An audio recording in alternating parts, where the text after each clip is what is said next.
naman natin ang sports balita. Heroes welcome para kay Alex Ayala. Abay kasado na raw sa susunod na linggo. Saan kaya dadaan si Alex? Andiyo rin yun sa balita.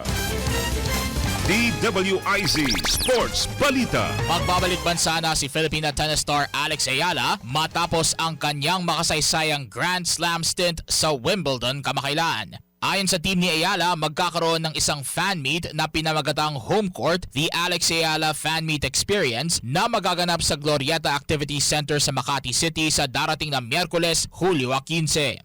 Magsisimula ang registration sa naturang event ng alas 4 ng hapon habang magsisimula naman ang programa sa ganap na alas 6 ng gabi. Magsisilbi rin itong panahon ng pahinga para kay Ayala na nakatakdang muling maglaro sa US Open sa darating na Agosto 27. Bago nito, sasali rin siya sa Mabadala DC Open sa Hulyo 27 at sa National Bank Open sa Agosto 2. At yan ang balitang pampalakasan para sa Boses ng Pilipino nagbabalita ng Todong Lakas. Ako po si Anjo Riñon sa bagong tunog ng DWIZ 882. DWIZ Network News. Maraming salamat, Anjo.